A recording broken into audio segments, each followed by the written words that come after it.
ఉండలేదు. అహరోను ఇశ్రాయేలీయులందరూ మోషేను చూచినప్పుడు అతని ముఖ చర్మము ప్రకాశించగా వారు అతనిని సమీపింప వెలిచిరి. మోషే వారిని పిలిచినప్పుడు అహరోను సమాజ ప్రధానులందరూ అతని యొద్దకు తిరిగి వచ్చిరి. మోషే వారితో మాట్లాడెను. అటు తర్వాత ఇశ్రాయేలీయులందరూ సమీపించగా సీనాయి యెహోవా తనతో చెప్పినది యావత్తు అతడు వారికి ఆజ్ఞాపించెను. మోషే వారితో మాటలు చెప్పుట చాలించిన తర్వాత తన ముఖము మీద ముసుగు వేసుకునేను. దేవునికి స్తోత్రం. ప్రియులారా, గమనించాల్సినటువంటి విషయాన్ని మీకు గుర్తు చేస్తున్నాను.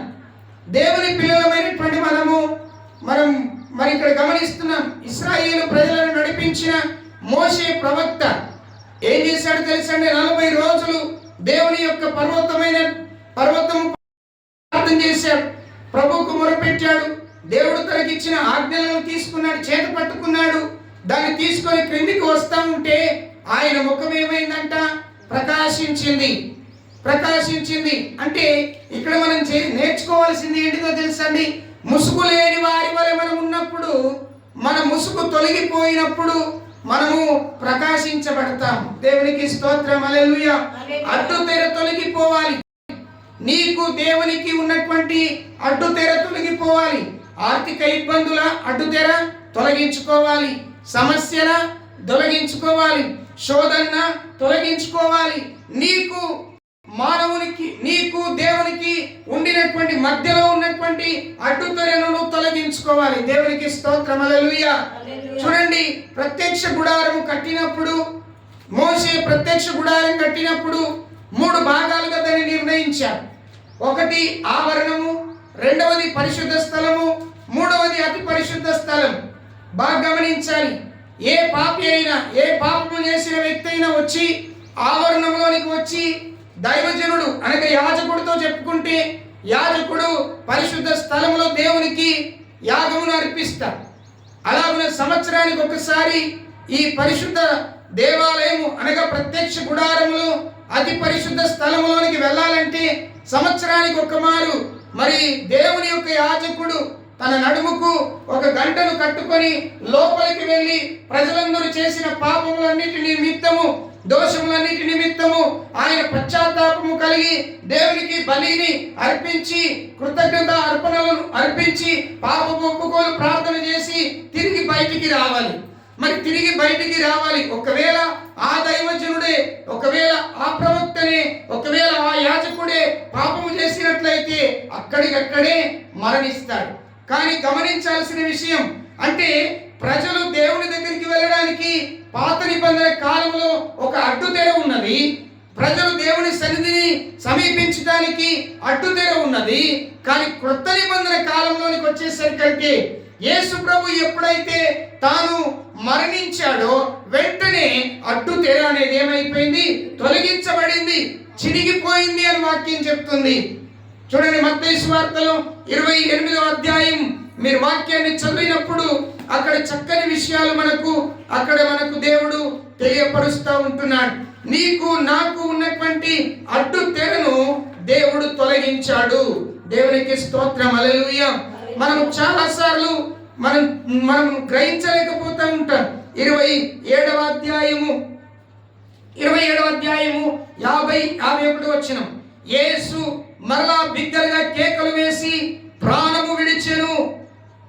అప్పుడు దేవాలయపు తెర పైనుండి క్రిందికి 2గా చిరిగెను, భూమి వణికెను, బండలు బద్దలాయెను, సమాధులు తెరవబడెను, నిద్రించిన వారు అనేక మంది పరిశుద్ధుల శరీరములను లేపెను. దేవునికి స్తోత్రం. హల్లెలూయా.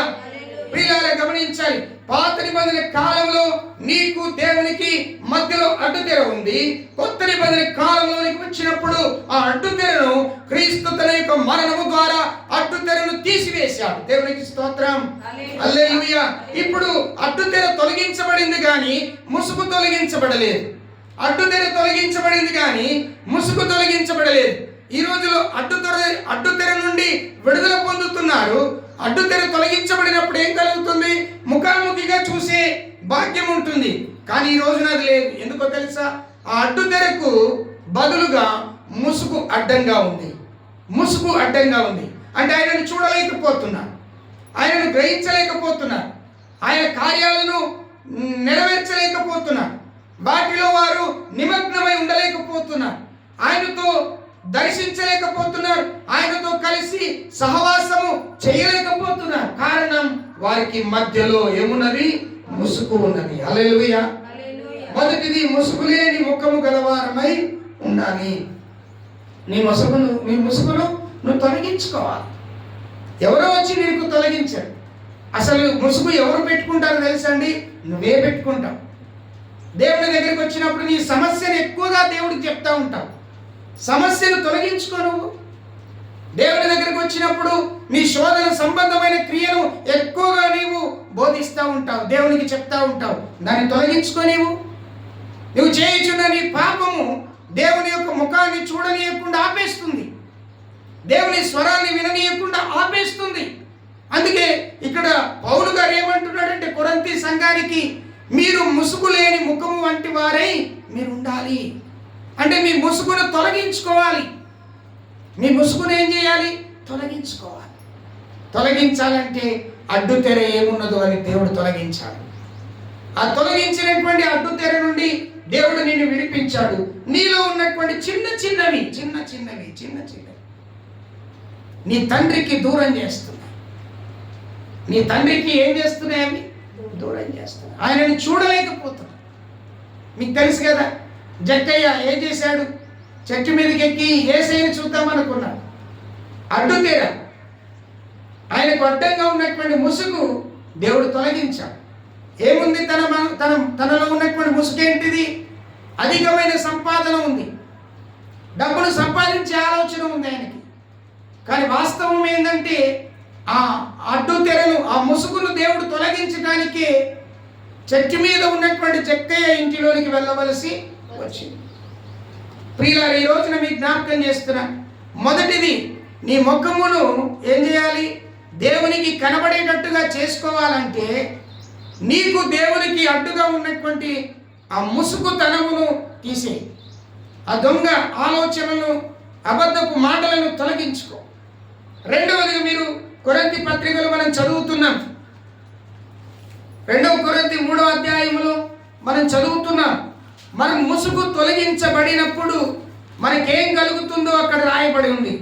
3వ అధ్యాయము వాక్యాన్ని దయచేసి చూడాల్సిందిగా కోరుతున్నాను. చివరి వచనం, మనమందరము ముసుగు లేని ముఖముతో ప్రభు యొక్క మహిమను అద్దము వలె ప్రతిఫలింపజేయుచు మహిమ నుండి అధిక మహిమ పొందుతాము. ఎక్కడి నుండి ఎక్కడికి? మహిమ నుండి అధికమైనటువంటి మహిమకు మార్చబడాలి.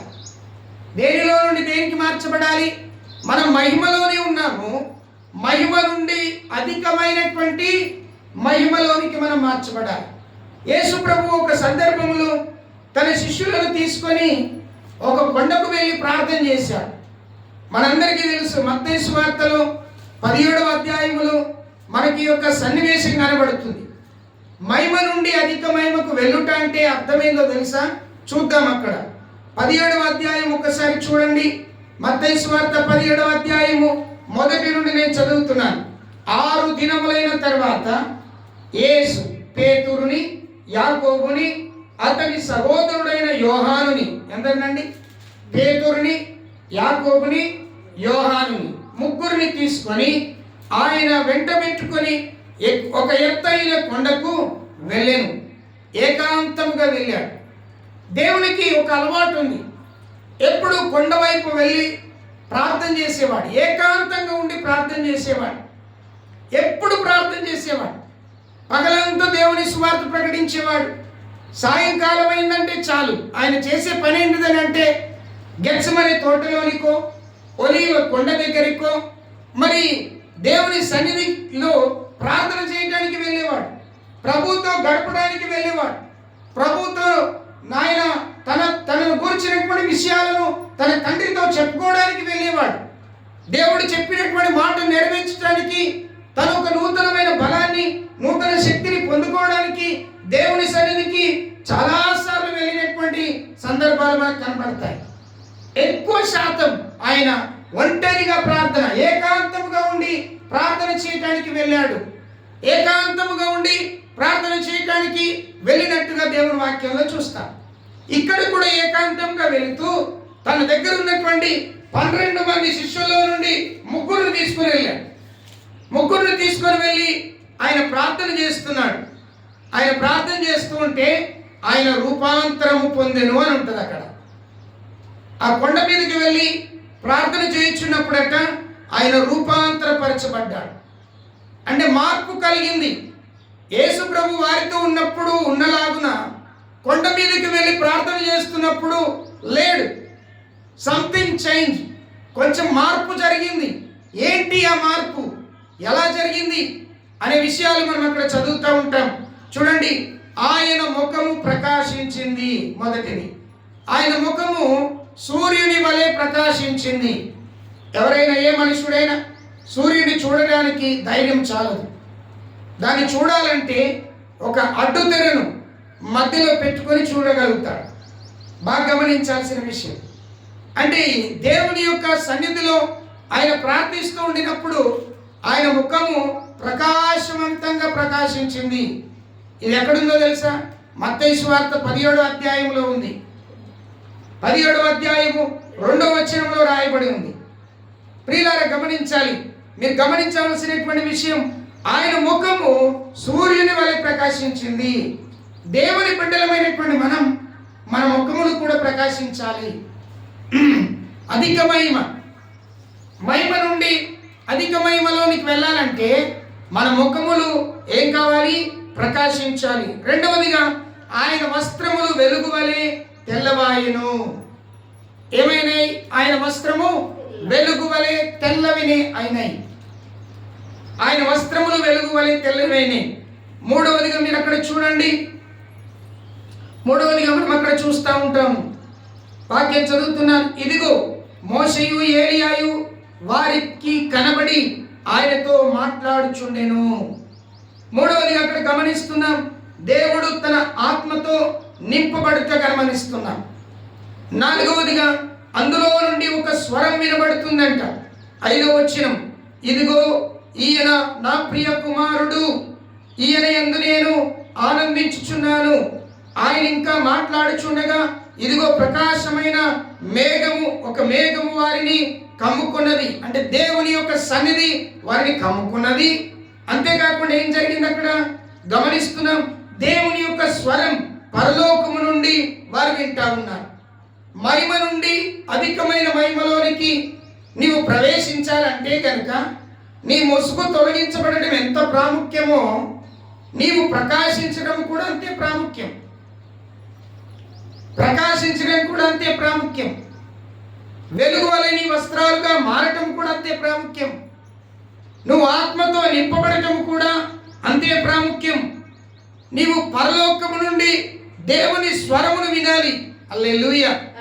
ఈ రోజుల్లో మనుషుల స్వరము కంటే ఏమండి లోకములో ఉన్న స్వరములు అన్నీ వింటాము, కానీ దేవుని స్వరమును మాత్రం మనం వినలేము.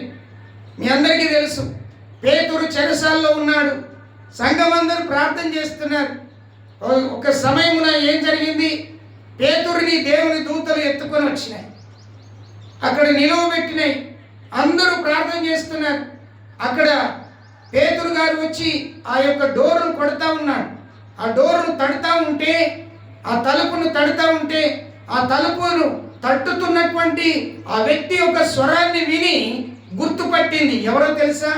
రోదే అనేటువంటి చిన్న పాప. అంటే దేవుని స్వరమును గుర్తుపట్టాలి, దేవుని ప్రకాశంతో నింపబడాలి, దేవుని ఆత్మతో నింపబడాలి. అంతేకాకుండా నీవు వెలుగు వలె తేజరిల్లాలి. దేవుడు అన్నాడు, ఇదిగో నీకు వెలుగు వచ్చి ఉన్నది, నీవు లెమ్ము తేజరిల్లుము. నువ్వు తేజరిల్లాలి. అధికమైనటువంటి మహిమ నీలో ప్రజ్వలింపజేయబడాలి. చూడండి, ఆదాము అవ్వలు దేవుని మహిమను కోల్పోయారు. ఈ రోజుల్లో చాలామంది దేవుని మహిమను కోల్పోతున్నారు. డబ్బుకు ఆశపడి, ధనానికి ఆశపడి, వస్త్రానికి ఆశపడి, లోక సంబంధమైన ఆహారమైన పదార్థములకు ఆశపడి దేవుడు అనుగ్రహించేటువంటి మహిమను పోగొట్టుకుంటున్నాడు.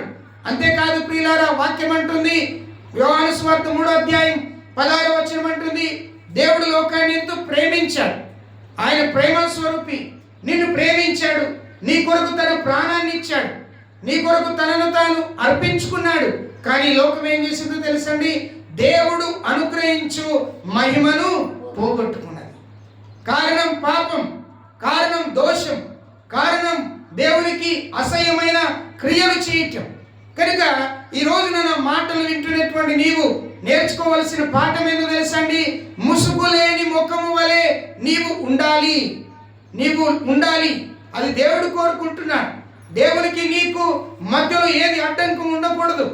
దేవునికి నీకు ఏది కూడా మధ్యలో ఆటంకం ఉండకూడదు. ఎలాంటి ముసుగు, ఎలాంటి పాపం, ఎలాంటి దోషం, ఎలాంటి అపకీర్తి, ఎలాంటి అవిధేయత నీకు దేవునికి మధ్యలో ఉండటానికి వీల్లేదు. దేవుడు ప్రభు అయిన యేసుక్రీస్తుల వారు కొండ మీద రూపాంతరం పొందినప్పుడు 4 విషయాలు జరిగినాయి. మొదటిది, ప్రకాశించాడు. ఆయన ముఖం సూర్యుడి వలె ప్రకాశించింది. దేవునిలో నువ్వు నిక్కట్టుగా ఉన్నావా, నీ ముఖం ఖచ్చితంగా ప్రకాశిస్తుంది. బైబిల్ అంటది, బుద్ధిమంతులైతే ఆకాశ మండలంలోని జ్యోతులను మీరు పోలి ఉన్నారు, అవి ప్రకాశిస్తాయి, వెలుగు వలె ప్రకాశిస్తాయి. యేసయ్య అన్నాడు, మీరు లోకమునకు వెలుగై ఉన్నారు. నీ ముఖములో దేవుని వెలుగు కనిపించాలి. నిన్ను చూచిన వారు నీ ప్రభువుని చూడాలి. నీ ప్రేమను చూపిస్తున్నప్పుడు ప్రభువును గురించినటువంటి ప్రేమ వారిలో కనపరచబడాలి. అబ్బా, యేసయ్య ప్రభు ఇలాగున ప్రేమించాడు, ఈ బిడ్డలు కూడా ఇలా ప్రేమిస్తున్నారు. చూడండి, రెండవదిగా మహిమ నుండి అధికమైన మహిమను పొందుకోవాలి. మొదటి మహిమ పోగొట్టుకున్నాము, కనీసము ఇప్పటికైనా మనము మహిమలో నుండి అధిక మహిమలోనికి వెళ్ళటానికి మనము ప్రయాసపడదాం. దేవునికి స్తోత్రం. 3వ విషయాన్ని మీరు అక్కడ చూడండి, ఇవన్నీ జరగాలంటే నీవు ఆయన పోలికలోనికి మార్చబడాలి. అక్కడ ఉన్నది చూడండి, 2వ కొరింథీయులకు రాసిన పత్రిక 3వ అధ్యాయం చివరి మాట చూడండి, మహిమ నుండి అధిక మహిమను పొందుచు ప్రభువగు ఆత్మ చేత ఆ పోలికగానే మార్చబడుచున్నాము. ఏం కావాలండి? ఆయన పోలికలోనికి మార్చబడాలి. ఏం కావాలి చెప్పాలి మీరు అందరూ కూడా? ఆయన పోలికలోనికి మార్చబడాలి. ఎవరికైనా సంతానం కలిగింది అనుకోండి, ఆ సంతానాన్ని చూసినటువంటి అబ్బాయి అమ్మాయిని చూసినటువంటి వారు ఏం చేస్తారు? ఈయన అచ్చం మా పోలికలోనే ఉన్నాడు. ఏ పోలిక? తల్లిదండ్రులు అనుకుంటారు మా పోలికలోనే ఉన్నారు, నానమ్మలు అమ్మమ్మలు ఇలా అనుకుంటారు, తాతయ్యలు అనుకుంటారు, వీడు మా పోలికలోనికి వచ్చాడు. ఈ పుట్టిన పిల్లోడు లక్షణాలు, గుణములు, ఆలోచనలు, తలంపులన్నీ మాకులాగానే ఉన్నాయని అనుకుంటాడు. కానీ దేవుడు ఇక్కడ ఏం కోరుకుంటున్నాడు తెలుసండి? మహిమ నుండి అధిక మహిమలోనికి పొందినప్పుడు నీవు ఆయన పోలికలోనికి మార్చబడాలి. ఆయన పోలికలోనికి మార్చబడాలి. మరి ఆయన పోలికలోనికి నువ్వు మార్చబడాలంటే ఇది నీ పోలిక అని నువ్వు అనుకుంటున్నావు. కానీ దేవుడు ఏమంటాడు తెలుసండి?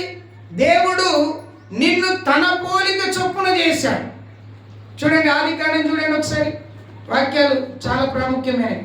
ఆదికాండము దేవునికి స్తోత్రం 1వ అధ్యాయము 26వ వచనం చదువుతున్నాను. దేవుడు మన స్వరూపమందు మన పోలిక చొప్పున నరులము చేయదము. 27వ వచనం, దేవుడు తన స్వరూపమందు నరుని సృజించెను, దేవుని స్వరూపమందు వాణ్ణి సృజించెను, స్త్రీనిగాను పురుషునిగాను సృజించెను. ఎవరి పోలిక చొప్పున? దేవుని పోలిక చొప్పున. చెప్పాలి, ఎవరి పోలిక చొప్పున? దేవుని పోలిక చొప్పున. ఈరోజు నువ్వు నిర్మించబడ్డావు అని అంటే, ఈరోజు నువ్వు కదులుతున్నావు అంటే, ఈరోజు నువ్వు మాట్లాడుతున్నావు అని అంటే, ఈరోజు నీకు ఒక రూపం వచ్చిందనంటే ఎవరి పోలిక? దేవుడే తన పోలిక చొప్పున నిన్ను నిర్మించాడు. ఇర్మియా అందుకే అంటాడు కదా, ఏమని అంటాడు? నేను తల్లి గర్భములో రూపింపబడక మునుపే నీకు తెలుసు, నేను పిండముగా ఉండినప్పుడు, అంటే తల్లి గర్భములో రూపము రాకమునిపే ఆ పోలిక దేవునికి ముందే తెలుసు. కనుక మనమేం కావాలి? ఆయన పోలికలోనికి మనం మార్చబడాలి. చాలాసార్లు మన పోలికలోని మనం ఉంటాం. చాలాసార్లు ఎవరో ప్రార్థన చేసినట్టుగా మనం ప్రార్థన చేస్తాం, ఎవరో ప్రార్థన చేసినట్టుగా మనం ప్రార్థన చేస్తాం, ఎవరో వాక్యం విన్నట్టుగా, ఎవరో వాక్యం చెప్పినట్టుగా వాక్యం చెప్తూ ఉంటారు. ఎవరెవరు పోలికలో వారు ధరించుకుంటారు. కానీ నిజానికి నేను చెప్తున్నాను, దేవుని వాక్యం చెప్తుంది, దేవుని పిల్లలట దేవుని పోలికలని ధరించుకోవాలి. ఎఫెసీ పత్రిక ఒక మాట చూడండి, 5వ అధ్యాయము. ఇది చాలా ఇష్టమైన మాట నాకు. మొదటి వచనం, కావున మీరు ప్రియులైన పిల్లల వలె దేవుని పోలి నడుచుకోనండి. ఎవరిని పోలి నడుచుకోవాలి? దేవుని పోలి నడుచుకోవాలి. ఎందుకు నువ్వు దేవుని పోలి నడుచుకోవాలి? నీకు పోలిక కలుగజేసింది ఆయనే. కాబట్టి ప్రియులారా, నీవు ఏ పోలికలో ఉన్నావనేది నువ్వు నిర్ణయించుకో. ఇప్పుడు తెలుసుకోవాలి, నీ పోలికను నువ్వు మార్చుకోవాలి. ఎలా మార్చుకోగలవు? దేవుడు తన పోలిక చొప్పున నన్ను చేశాడు కనుక ఆయన పోలికలోనికి నేను మారాలి. అంటే ఆయనలాగా నేను ఉండాలి. అందుకే పౌలు అంటాడు కదండి, పౌలు ఒక మాట అంటాడు, ఏమంటాడు? దేవునికి స్తోత్రాలు కలుగును గాక. 11వ అధ్యాయం, 1 కొరింథీ 11వ అధ్యాయం ఏమంటాడు? నేను క్రీస్తును పోలి నడుచుకొనుచున్నాను. ఇక్కడ ఏమంటున్నాడు ఎఫెసీ పత్రికలో? కావున మీరు ప్రియులైన పిల్లల వలె ఏం చేయాలి? దేవుని పోలి మీరు నడుచుకున్నారు. అంటే దేవుని పోలికలోనికి మారాలంటే దేవుని యొక్క నడవడికను నీవు నేర్చుకోవాలి. అందుకే పౌలు అంటాడు సంఘానికి, క్రీస్తుని పోలి నడుచుకున్న ప్రకారము మీరు నన్ను పోలి నడుచుకోండి. క్రీస్తు నీలో ఉంటే క్రీస్తు పోలికలు నీలోనికి వస్తాయి, ఆయన పోలికలు నీలోనికి వస్తాయి. యేసయ్య పోలికలోనికి నువ్వు మార్చబడాలి. అప్పుడు నీ ముసుగు తొలగించబడుతుంది. నీకు దేవునికి అడ్డుగా ఉన్నటువంటి ఆ ముసుగు ఏమైతుంది? తొలగించబడుతుంది. కాబట్టి క్రీస్తు పోలికలోనికి నీవు మార్చబడాలి. ఎలా మార్చబడతావు? ఆయనలో నువ్వు నడిచినప్పుడు. ఇంకొక మాట చూద్దాం. ఫిలిప్పీలకు రాసిన పత్రిక 3వ అధ్యాయము 21వ వచనంలో కూడా ఒక చక్కని మాట ఉంటుంది. చదువుతాను, దేవుని వాక్యాన్ని తీసుకొనండి. ఫిలిప్పీలకు రాసిన పత్రిక 3వ అధ్యాయము 21వ వచనం, పేజ్ నెంబర్ 180, 21వ వచనం. సమస్తమును తనకు లోపరుచు జాలిన శక్తిని బట్టి ఆయన మన దీన శరీరమును తన మహిమగల శరీరమునకు సమరూపము గలదానిగా మార్చును. దేవునికి స్తోత్రం, హల్లెలూయా. ఎప్పుడు మారుస్తాడు? పైన ఉంది 17వ వచనం. సహోదరులారా, మీరు నన్ను పోలి నడుచుకొనుడి, మేము మీకు మాదిరై ఉన్న ప్రకారము నడుచుకుని వారిని గురిపెట్టి మీరు చూడండి. దేవునికి స్తోత్రం, హల్లెలూయా. దేవుని బిడ్డలారా గమనించాలి, ఇక్కడ చక్కని మాటలు అక్కడ మనకు తెలియపరుస్తూ ఉన్నాయి. అక్కడ మనం ఎలాంటి పోలికలు నడవాలి అని అంటే, ఆయన గుణాతిశయములను బట్టి, ఆయన మాటలను బట్టి, ఆయన క్రియలను బట్టి, ఆయన కార్యములను బట్టి వెనుకున్న వాటిని మర్చిపోయి ముందున్న వాటి కొరకు వేగిరపడుతూ ఏం చేయాలి? క్రీస్తునందు ఉన్నతమైనటువంటి దేవుని పిలుపుకు తగినటువంటి బహుమానము పొందునట్లుగా ఆయనను పోలి మనం ఏం చేయాలి? నడుచుకోవాలి. మనం నడుచుకోవాలి, క్రీస్తును పోలి నడుచుకోవాలి. ఆయన గుణాతిశయములను మనం ప్రకటించాలి. ఏం ప్రకటించాలండి? ఆయన గుణాతిశయములను ప్రకటించాలి. కనుక దేవుని సంగమ, ఈ రోజున దేవుని మాటలు వింటున్నటువంటి మీ అందరికీ నేను చెప్తున్న మాట ఏందో తెలుసండి? ముసుగు లేని వారి వలె నువ్వు ఉండాలంటే ముసుగు లేని ముఖము గలవాడిగా మారాలి. మహిమ నుండి నీవు అధిక మహిమలోనికి మారాలి. మూడవదిగా ఆయన పోలిక చొప్పున నువ్వు మార్చబడాలి. ఆయన పోలిక చొప్పున నువ్వు మార్చబడితే నువ్వు గొప్ప కార్యాలు చేస్తావు. నీ ద్వారా దేవుడు గొప్ప కార్యాలు జరిగిస్తాడు. నువ్వు అనుకుంటావు చిన్న చిన్నయే కార్యాలు కాదు. వాక్యం చూడండి, మార్కు సువార్త 16వ అధ్యాయం 16వ వచనంలో చక్కని మాట ఉంటుంది. ఏమని ఉంటుంది? చదువుతున్నాను. నమ్మి బాప్తిసం పొందిన వాడు రక్షింపబడును, నమ్మని వారికి శిక్ష విధింపబడును, నమ్మిన వారి వలన ఈ సూచక క్రియలు కనబడును. ఏ సూచక క్రియలు? ఎవరైతే దేవుని నమ్ముతారో వారి వలన దేవుడు సూచక క్రియలు చేస్తాడు. పాస్టర్ చేయడండి, విశ్వాసిగా నీకు కూడా దేవుడు ఆ భాగ్యం ఇచ్చాడు. ఎందుకు తెలుసా? నువ్వు రక్షింపబడ్డావు, ఆయన మహిమలోనికి నువ్వు మార్చబడ్డావు, ఆయన పోలికలోనికి నువ్వు మార్చబడాలి. ఆయన పోలికలోనికి మార్చబడితే ఆయన మాటలే నీ నోటి నుండి వస్తాయి. బూతులు రావు, సరసోక్తులు రావు, బలహీనత కలిగించే మాటలు రావు, చెడ్డ మాటలు రావు, నిందించే మాటలు రావు. ఇవి నీలో వస్తున్నాయంటే ఇంకా నీవు ఆయన పోలికలోనికి నీవు మార్చబడలేదు. మార్చబడినటువంటి వారికి దేవుడు గొప్ప కార్యాలు చేసే అవకాశం ఇచ్చాడు. ఆశ్చర్యమైన కార్యములు, సూచకమైన కార్యములు చేసేటువంటి అవకాశాన్ని దేవుడు వారికి అనుగ్రహించాడు. దేవుని నామమున దయ్యాలు వెలగొడతారు, వ్యాధులను బాగు చేస్తారు, రోగులను బాగు చేస్తారు. ఏమండి, విషము తాగిన వారు కూడా బాగుపడతారు. ఒకవేళ దేవుని యందు పోలికలో ఉండి ఎవరైనా నీకు విషమిచ్చినా అది నీకు పనిచేయదు.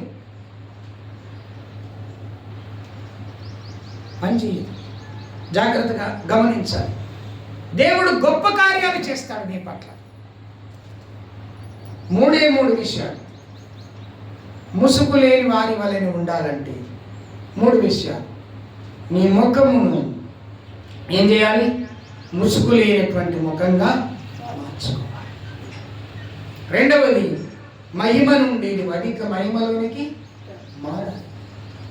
మూడవది, ఆయన పోలికలోనికి మార్చబడాలి. ప్రియులారా, ఈ మాటలు వింటున్నటువంటి నీవు ఒక్కసారి ఆలోచించు. నీ జీవితంలో ఏ ముసుగుతో నీవు దేవుని చెంతకు రాలేకపోతున్నావు, దేవుని సన్నిధిని అనుభవించలేకపోతున్నావు, ఏ ముసుగుతో నీవు దేవుణ్ణి ఆరాధించలేకపోతున్నావు. ఆలోచించు. చాలాసార్లు మనం దాన్ని ప్రక్కన పెట్టేస్తాం, ముసుగు ప్రక్కన పెట్టేస్తాం, బలహీనతను ప్రక్కన పెట్టేస్తాం. ప్రియులారా, దాన్ని తీసేసుకోవాలి. ఈ ఉదయకాలం ప్రభు మనతో మాట్లాడుతున్నాడు. యేసు ప్రభు మహిమ నుండి అధిక మహిమలోనికి వెళ్ళినప్పుడు ముఖం ప్రకాశించింది, వస్త్రాలు వెలుగు వలె తేజరిల్లినాయి, ఆత్మతో నింపబడ్డాడు. పరలోకం నుండి స్వరాన్ని ఆయన విన్నాడు. నువ్వు ఆయన పోలికలోనికి ముసుగు లేని వ్యక్తి వలె నువ్వు మార్చబడితే ఖచ్చితంగా ఇవన్నీ నీకు జరుగుతాయి. స్తోత్రం చెప్తాం అందరం. హల్లెలూయా. ఖచ్చితంగా నీకు జరుగుతాయి, సందేహం ఏం లేదు. ఆయన ముఖ దర్శనాన్ని చూస్తా, ఆయన ముఖ దర్శనాన్ని నీ ముందే చూస్తా. అడ్డు తెరలు లేకపోతే, అడ్డు గోడలు లేకపోతే ఆయన ముఖ దర్శనాన్ని చూస్తా. ఈ రోజున దేవుని మాటలు వింటున్న నీవు ఒకసారి పరిశీలన చేసుకో. సాతానుడు ఏం చేశాడు తెలుసండి? ఆయన ముఖమును చూడనీయకుండా ఏం చేశాడు? దేవుని పిల్లలైనటువంటి వారికి గుడ్డితనం కలగజేసేశాడు. గుడ్డితనం కలగజేశాడు. గుడ్డితనం అనేది కూడా ఒక ముసుగే. కాబట్టి దాన్ని తొలగించుకోవాలి. సాతానుడు వేసే ప్రతి పన్నాగము నుండి నువ్వు విడిపించబడాలి. కనుక ప్రియులారా, మోషే 40 రోజులు కొండ మీద ఉండి 2 రాతి పలకలను చేతిలో పట్టుకొని దిగి వస్తుంటే ఆయన ముఖం ప్రకాశించిందంట. ఆయన చూడలేకపోయారు. 40 రోజులు ఆయనతో గడిపినప్పుడు ఆయన బలి మారిపోయాడు. ఆయన పోలికలోనికి వెళ్ళిపోయాడు. మహిమ నుండి అధిక మహిమలోనికి వెళ్ళిపోయాడు. ఆలోచించండి. ఆయనని చూసేట ముఖాన్ని ఇట్లా కప్పుకున్నారట. ఆ ప్రకాశమైన వెలుగును చూడలేకపోయారు. అంతగా ప్రకాశించింది వెలుగు. అదే వెలుగు నీ దగ్గరికి వచ్చింది. అదే వెలుగు నిన్ను నడిపిస్తుంది. అదే వెలుగు నీకు సహాయం చేస్తుంది. అదే వెలుగు శద్రకు మేషక అబేద్నెగోలు అగ్నిగుండములో ఉండగా అదే వెలుగు ప్రకాశించింది. కన్య అయిన మరియ ప్రార్థిస్తుండగా అదే వెలుగు ప్రకాశించింది. గొర్రెల కాపరులు జ్ఞానులు అదే వెలుగును చూశారు. సౌలు పౌలుగా మార్చబడడానికి అదే వెలుగు ఆయన మీద ప్రకాశించింది. స్టెఫెను మాట్లాడుతుంటే అదే వెలుగు ప్రజలకు ప్రకాశింపజేసింది. ఎన్నున్నాయి చూడండి. నీవు మాట్లాడుతుంటే, నువ్వు పలుకుతుంటే, నువ్వు నడుస్తుంటే ఆయన పోలిక కనపడాలి. ఆయన వెలుగు నీలో నుండి ఇతరులకు ఏం కావాలి? ప్రత్యక్షపరచబడాలి. అప్పుడు నువ్వు మహిమ నుండి అధికమైన మహిమలోనికి మార్చబడతావు. ఆయన పోలికలోనికి మార్చబడతావు. కొత్తగానే ఆయన పోలికలోనికి మార్చబడవు. తండ్రి మంచి బుద్ధిమంతుడైతే కుమారులు చెడ్డోళ్ళు ఎందుకైతారో తెలుసా అండి?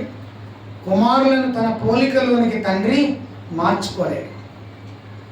మార్చుకుంటే ఖచ్చితంగా అవుతారు.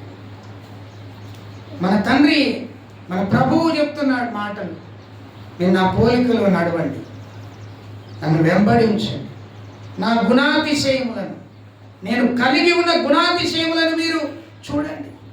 దేవునికి స్తోత్రం. హల్లెలూయా. దేవుని బిడ్డలారా, ఈ యొక్క ఉదయకాలం ప్రభు మనతో మాట్లాడుతున్నాడు. ముసుగు లేని వారి వలె మనం ఉందాం. ఏది దాయకండి. దేవుడి దగ్గరికి వచ్చినప్పుడు దాయకు, సేవకుడి దగ్గరికి వచ్చినప్పుడు దాయకు. నువ్వు దాస్తే అంతే ఉంటుంది. నువ్వు అనుకుంటావు నేను దాచిపెట్టాను, మరి మా అయ్యగారికి ఎలా తెలుసు? కానీ నీకు తెలుసా? బైబిల్ అంటున్నది, మరుగైనదేది కూడా బయలుపరచబడక తప్పదు. కనుక దాయకండి, మరుగుపరచకండి. దేవునికి తేటగా చెప్పండి. దేవుని దగ్గరికి వచ్చినప్పుడు తేటగా మాట్లాడండి. నువ్వు తేటగా ప్రార్థన చేయి. దేవుని దగ్గరికి వచ్చి యథార్థంగా ప్రార్థించు. సుంకరి పరిసయ్యుడు ప్రార్థన దేవుడు ఎలా విన్నాడో తెలుసా? సుంకరి తేటగా ప్రార్థన చేశాడు. పాపాత్మురాలైనటువంటి స్త్రీ మనవిని దేవుడు ఎలా విన్నాడు? తేటగా చెప్పుకుంది. 12 సంవత్సరాల నుండి రక్తం పోతున్నటువంటి స్త్రీ యేసయ్య వస్త్రమును ముట్టినప్పుడు తేటగా చెప్పింది, అవును నేను ముట్టాను. తేటగా ఉండు. దేవుడి దగ్గరికి వచ్చి ముసుగు వేసుకో. నేను ఎందుకు చెప్పాలి? నాకు వచ్చే ప్రార్థన వింటున్నా మీకే చెప్తున్నాను. ఇందులో వింటున్నా మీకే, లైవ్లో వింటున్నా మీకే చెప్తున్నా. నాకు తెలుసు నేను చేయగలను అనుకునే నీకు దేవుడు ఈరోజు జ్ఞాపకం చేస్తాడు. ప్రార్థన చేసుకున్నాను. తల్లి మనుషులు ముసుగు లేని వారి వల్ల మనం ఉంటాం. పరిశుద్ధుడా, ప్రేమ కలిగిన మా తండ్రి, కృప కలిగినటువంటి మా యేసయ్య, నీకు వందనాలు చెల్లిస్తున్నాం. మహిమ నుండి అధిక మహిమలోనికి మమ్మలను నడిపించేటువంటి గొప్ప దేవుడు, నీ పోలికలోనికి నువ్వు మార్చినటువంటి దేవుడు, ముసుగు లేని ముఖము గలవారుగా ఉండండి. పాపం అనే ముసుగు, శత్రువు అనే ముసుగు, ఇబ్బంది అనే ముసుగు, తప్పిదము అనే ముసుగు, సాతాను వేసిన ప్రతి ముసుగు తీయబడాలి.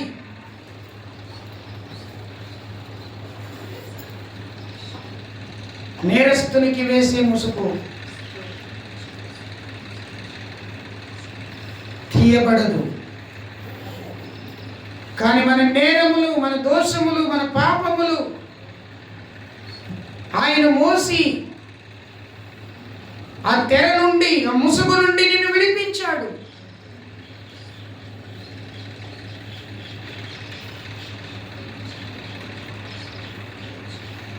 ముసుగు లేని ముఖము వలె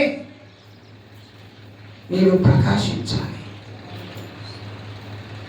మనకు అడ్డుతెర లేదండి.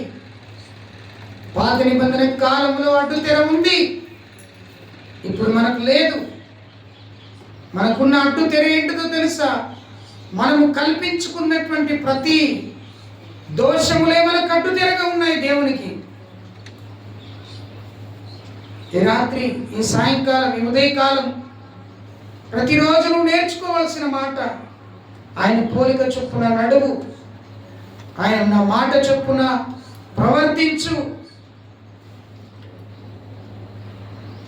యేసయ్య రూపాంతరం పొందినప్పుడు ఆయన ముఖం ప్రకాశించింది, వస్త్రాలు వెలుగువలే అయినాయి, ఆత్మతో నింపబడ్డాడు, దేవుని స్వరం విన్నాడు. ఆయనే వినడం కాకుండా ఆయనతో ఉన్న పేతురు, యోహాను, యాకోబులు విన్నారు.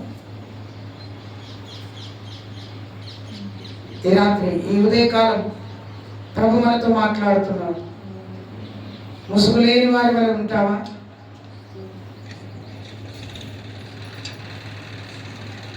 ముసుగు కలిగి ఉంటే దేవుని కార్యాలు రుచి చూడలేవు. నీ ద్వారా దేవుడు కార్యాలు జరిగించలేడు. తొలగించుకుంటే తప్ప, ఆయన పోలికలు నడిస్తే తప్ప.